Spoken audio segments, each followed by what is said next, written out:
অসম জাতীয় পৰিষদে আহ্বান কৰা এই সংবাদমেললৈ আপোনালোক সকলোকে মই আদৰণি জনাইছোঁ। আমাৰ দলৰ উপ সভাপতি মৈনাক পাত্ৰ ডাঙৰীয়া আছে, আমাৰ দলৰ বিভিন্ন পৰ্যায়ৰ সন্মানীয় নেতা কৰ্মকৰ্তাসকল আছে। আপোনালোকে সকলোৱে জানে যে সমগ্ৰ অসমত মাটি কৃষিভূমিৰ ওপৰত আক্ৰমণ বা কৃষিভূমি সংকোচন হোৱাৰ কথা বিভিন্ন সময়ত আপোনালোকে সংবাদ মাধ্যমত সবিস্তাৰে প্ৰকাশ কৰি আহিছে।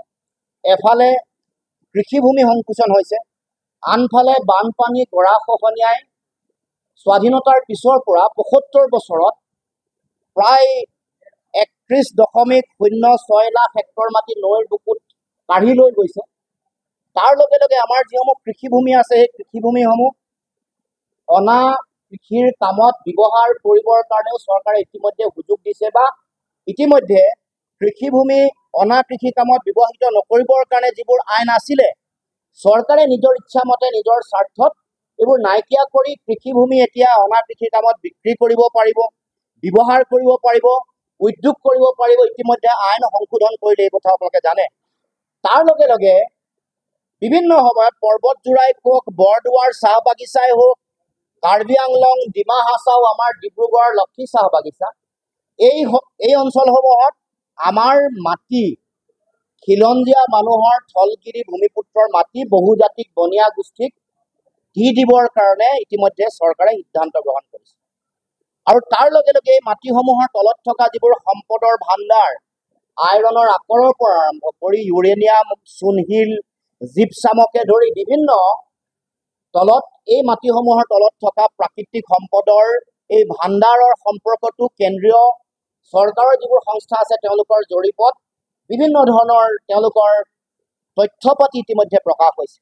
আমি অসমৰ মানুহৰ মাটি এনেকৈ কাঢ়ি লৈ যোৱা কথা, দিনে দিনে ভূমি সংকুচিত হোৱা, কৃষকে আমাৰ এই অসমৰ মাটিত ৩টা খেতি কৰিব নোৱাৰাৰ কথা, দেশৰ প্ৰধানমন্ত্ৰীয়ে কৃষকৰ আয় দুগুণলৈ পৰিৱৰ্তন হ'ব বুলি কোৱা সকলো কথা যে মিছা, প্ৰহসন, আৰু অসম চৰকাৰে যে এই কথাবোৰ কাৰ্যকৰী কৰিব পৰা নাই, সেই সম্পৰ্কত আমি বিভিন্ন সময়ত বক্তব্য আমি উত্থাপন কৰি আহিছোঁ। আজি আমি সেই বিষয়বোৰৰ উপৰিও এটা অতি গুৰুত্বপূৰ্ণ বিষয় আপোনালোকক উত্থাপন কৰিব খোজো। সেই বিষয়টো হ'ল যে এই সময়ত সাম্প্ৰতিক সময়ত চলি থকা ব্যাপক খৰাং পৰিৱেশ আৰু পৰিস্থিতি। আজি যোৱা কিছুদিনৰ পৰা আপোনালোকে সংবাদ মাধ্যমত এই সম্পৰ্কত বিভিন্ন বাতৰি পৰিৱেশন কৰিছে। ক'ত ক'ত খৰাং পৰিস্থিতিৰ সৃষ্টি হৈছে সেই সম্পৰ্কত সকলোৱে তথ্য সমৃদ্ধভাৱে বাতৰি পৰিৱেশন কৰিছে। এতিয়া প্ৰশ্ন হ'ল যে মই খৰাং সম্পৰ্কীয় কথাটো যেতিয়া উত্থাপন কৰিছোঁ, কৰাৰ লগে লগে মানুহৰ মাজত প্ৰশ্ন আহিব পাৰে যে খৰাং এই যিটো সংকট, অসমৰ কৃষকৰ সংকট, এই সংকট অসমৰ চৰকাৰে নিৰসন কৰিব পাৰেনে?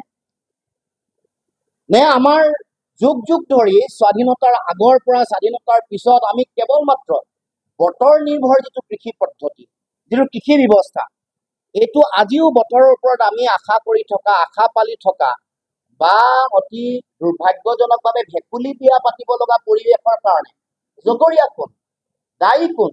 যি সময়ত বায়'টেকনলজিৰ বিভিন্ন নিত্য নতুন আমি প্ৰযুক্তিৰ কথা আলোচনা কৰোঁ, মাইক্ৰ'বায়'লজিৰ বিভিন্ন ধৰণৰ পৰীক্ষা নিৰীক্ষাৰে বিভিন্ন পৃথিৱীৰ দেশ, ইউৰোপ, আমেৰিকা, আমাৰ কাষত থকা চীন, ইজৰাইল আৰু জাপান যি ধৰণে আগবাঢ়িছে, সেই জৈৱ প্ৰযুক্তি প্ৰয়োগ কৰাৰ কথাটো দূৰৰে কথা, সুদূৰ পৰাহত।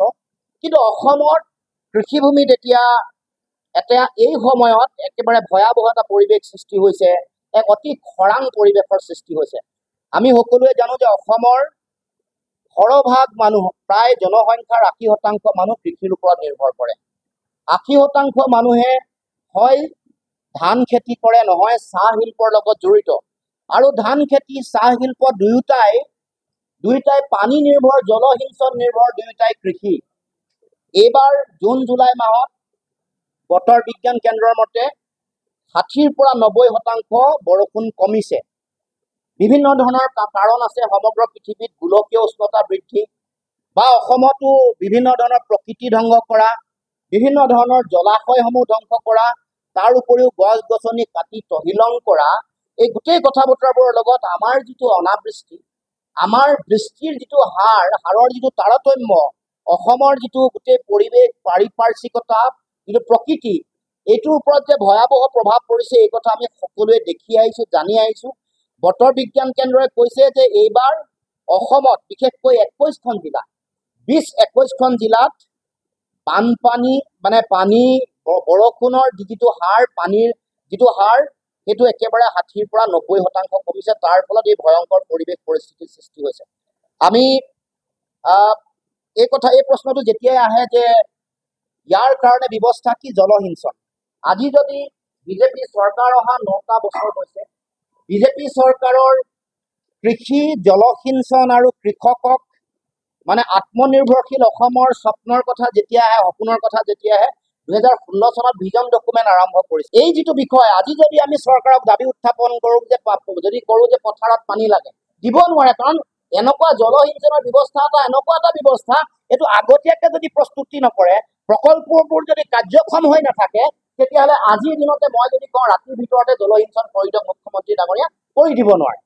আৰু যদি কিবা কাৰণত এই যে খৰাং পৰিস্থিতি যদি 15 দিন থাকে, প্ৰথম কি ক্ষতি হ'ব কওকচোন। প্ৰথম আগতীয়া যিবোৰ ধান, আমাৰ যিবোৰ ধান আছে, আমাৰ ৰঞ্জিতেই কওক, আইজোঙেই কওক, এই ধানসমূহ এতিয়া কঠীয়া 25 দিনৰ পৰা 30 দিনৰ ভিতৰত ৰুব লাগে। এই আহাৰ মাহৰ শেষ হ'বলৈ হ'ল, শাওনৰ প্ৰথম সপ্তাহৰ ভিতৰত যদি ৰুব নোৱাৰে, না ধান ওলাব, না উৎপাদন হ'ব। কঠীয়া বুঢ়া যেতিয়া হ'ব, 30 দিন অতিক্ৰম কৰিলে, 32-35 দিন হ'লে তাৰ পৰা একেবাৰে ধান নোলোৱাটো গেৰাণ্টি আমি ধৰি ৰাখোঁ। নতুন যিমানবোৰ আছে, বাহাদুৰে কওক, মানে কণজহাই কওক, আগতীয়াকৈ হওক, এই যে ভয়ংকৰ পৰিৱেশ আৰু পৰিস্থিতি, আমি আজি এখন অতি চিৰিয়াছ কথাৰ কাৰণে এই গোটেই বিষয়টো, কাৰণ বহু দিনৰ পৰা চলি আছে। আমি সৰু হৈ থাকোঁতে আমি ভেকুলী বিয়া দেখিছিলোঁ। এতিয়াও যোৱাকালি সংবাদ মাধ্যমত এটা বাতৰি পৰিৱেশন হৈছে, ৰঙিয়া ফালে ভেকুলী বিয়া পাতিছে। ইয়াতকৈ লাজ লগা কথা থাকিব পাৰেনে? তাৰ পাছতো মুখ্যমন্ত্ৰীয়ে ডাংকুপ মৰা কথা কৈ থাকে। মাংসত ৰাজনীতি কৰি আছে, মাংসৰ ৰাজনীতি কৰি, উচ্ছেদৰ এটা মানুহৰ মাজত সন্মোহনৰ ৰাজনীতি কৰি, ইফালে উচ্ছেদিত মানুহক তেওঁলোকক মাটি দিছে 1 বিঘাকৈ, নতুবা পইচা দিছে, জমা পইচা, সকলোকে 7 লাখ টকাকে জমা পইচা দি, তাৰমানে তেওঁলোকে প্ৰমাণ কৰিছে এইটো উচ্ছেদটো কেৱল মাত্ৰ ভোটৰ ৰাজনীতি, এইসকলক আকৌ সংস্থাপিত কৰিছে বা মাটি দিছে। এইবোৰ কথা মানুহক এই আৱেগিক হৈ মই ইয়াতো লিখি থকা বহু মানুহ দেখিছোঁ, তেওঁলোকৰ বহতীয়া কিছুমানে কৈছে আমি উচ্ছেদৰ বিৰোধী নহয়, উচ্ছেদ নীতিগতভাৱে হ'ব লাগিব। উচ্চতম ন্যায়ালয়ে কৈছে, আইনে কৈছে, সংবিধানে কৈছে, ক'ত উচ্ছেদ হ'ব লাগে, উচ্ছেদ হ'লে কি হ'ব লাগে। আমি দেশৰ আইনক মানুহ, সংবিধানক মানুহ। সংবিধানে, আইনে কৈছে PGR, VGR, বনাঞ্চল অভয়াৰণ্য, ৰাষ্ট্ৰীয় উদ্যান, যিবোৰ জলাশয় আছে, ট্ৰাইবেল বেল্ট ব্লক আছে, এইবোৰত উচ্ছেদ হ'বই লাগিব। এইবোৰ মই ক'ব নালাগে, উচ্চতম ন্যায়ালয়ে কৈছে। অতদিনে 9 বছৰে যে এখন বিজেপি চৰকাৰে একো কাম নাই কৰা, এইটোহে ডাঙৰ কথা। কিন্তু উচ্ছেদ কৰিলে কি কৰিব লাগে তাকো উচ্চতম ন্যায়ালয়ে কৈছে। কেনেকৈ তেওঁলোকক পুনৰ সংস্থাপন কৰিব যদি আমাৰ ভাৰতীয় নাগৰিক হয়। এই যে বিদেশী বুলি মানুহৰ মাজত যে এটা বিভ্ৰান্তি সৃষ্টি কৰিছে, গুজৰাটৰ পৰা বিদেশী নি হেলিকপ্টাৰ বাংলাদেশত পোৱাব পাৰে, আৰু আমাৰ মুখ্যমন্ত্ৰীয়ে কয় মিছাকে বিদেশী বুলি। কাজিৰঙাত বিদেশী উচ্ছেদ হৈ গ'ল, সেইটো 16 চন সৰ্বানন্দ সোণোৱাল ডাঙৰীয়াৰ দিনৰ কথা। এওঁৰ দিনত গৰুখুটি হিচাপ লওকচোন, দলগাঁৱত তেওঁলোকক সংস্থাপিত কৰিলে নে নাই কৰা। আমি বৈধ ভাৰতীয় নাগৰিকে পাব লগা প্ৰাপ্য অধিকাৰ পাব লাগিব। আজি আমাৰ এই অঞ্চলৰ বাগানৰ মানুহে কিয় পত্তা নাপায়? লক্ষী চাহ বাগিচাত 350 বিঘা মাটি দিছে, 350 বিঘা মাটি চৰকাৰে লৈ লৈছে, অধিগ্ৰহণ কৰিছে। এটা পৰিয়ালে 1 কঠা মাটি পত্তা পাইছে নেকি? মোক উত্তৰ দিয়কচোন। গতিকে এই যে আমাৰ এফালে তেওঁলোকৰ আঁচনিৰ কাৰণে, ভাল আঁচনি বেয়া আঁচনি নকওঁ, এই বিনামূলীয়া চাউলৰ কাৰণে এই বৰপথাৰলৈ যাবচোন, মাটি চন পৰি আছে। আজি মাটিত খেতি নকৰা হৈছে মানুহে। 3টা খেতি কৰা বাদেই দিয়ক, মুখ্যমন্ত্ৰীয়ে কৈছিলে যে এই যে তেওঁলোকে এই জলসিঞ্চনৰ আঁচনি ল'ব, আঁচনিৰ ফলত তেওঁলোকৰ কি হ'ব, তেওঁ ধুনীয়াকৈ কৈছে যে অসমক খাদ্য উৎপাদনৰ আত্মনিৰ্ভৰশীল ৰাজ্য হিচাপে গঢ়ি তোলাৰ লক্ষ্য নিৰ্ধাৰণ কৰা হৈছে। এইখন যিখন মই আপোনালোকক দেখিলোঁ, ষ্টেট ইৰিগেশ্যন প্লেন 22ৰ পৰা 27লৈ, এইখন প্লেন প্ৰস্তুত কৰোঁতে মুখ্যমন্ত্ৰীয়ে এইটো বাক্য একেবাৰে কোট আনকোট কৈছে যে অসমক খাদ্য উৎপাদনৰ আত্মনিৰ্ভৰশীল ৰাজ্য হিচাপে গঢ়ি তুলিবৰ কাৰণে ৩৬,৪০৬ কোটি টকা আৰু ১০০% কৃষিভূমিত জলসিঞ্চনৰ ব্যৱস্থা কৰা হ'ব। এই তিনিটা ছিগনিফিকেণ্ট কথা কৈছে। গতিকে আমি আজি আপোনালোকক এই বিষয়বোৰ উত্থাপন কৰিছোঁ। আৰু এই যে জলসিঞ্চন বিভাগটো 1947 চনত 1974 চনত আৰম্ভ হৈছিলে। এইবাৰ 50 বছৰীয়া জয়ন্তী, মানে 50 বছৰ হৈছে জলসিঞ্চন ডিপাৰ্টমেণ্টটো গঠন কৰা। 1974 মানে 74 চনত জলসিঞ্চনৰ এই বিভাগটো গঠন হোৱাৰ কাৰণে আজি 50 বছৰ সম্পূৰ্ণ হোৱাৰ লগে লগে আমি এই 50 বছৰত কৃষকৰ যিটো অৱস্থা, আমাৰ কৃষিভূমিৰ যিটো অৱস্থা, সেইটো জনগণৰ আগত আমি উত্থাপন কৰিছোঁ। আৰু মই ক'ব খোজা কথা এইটোৱেই যে আজি যদি আমি দাবী উত্থাপন কৰোঁ অসম চৰকাৰ বা মুখ্যমন্ত্ৰীক, এসপ্তাহৰ ভিতৰত 15 দিনৰ ভিতৰত ৰাইজক পানী দিব নোৱাৰে, কিন্তু এই কামটো আগতীয়াকৈ কৰিব লাগিব, এইটো এটা সঠিক পৰিকল্পনা হ'ব লাগিব। গতিকে ৰাইজ, সন্মানীয় সাংবাদিক বন্ধুসকল, আমি আগন্তুক দিনসমূহত আমাৰ কৃষিভূমিত যাতে দুবাৰ বা তিনিবাৰ খেতি কৰিব পাৰোঁ, কাৰণ আমাৰ অসমৰ কৃষিৰ লগত আমাৰ আজি স্বাভিমান চাহ শিল্প, যি দেশৰ মুঠ উৎপাদনৰ 50%তকৈ বেছি অসমে উৎপাদন কৰে। অসমত এতিয়া নতুন যিবোৰ নন কনভেনশ্যনেল টি, মানে স্পেচিয়েলিটি টি বুলি যিবোৰ কয়, সেইবোৰ উৎপাদনৰ কাম আৰম্ভ হৈছে। সেই অসমখনত আজি চাহ শিল্প যদি এই জলসিঞ্চনৰ সংকটত পৰে, আজি যদি অসমৰ কৃষিভূমি যদি জলসিঞ্চনৰ সংকটত পৰে বা মানুহে পানীৰ কাৰণে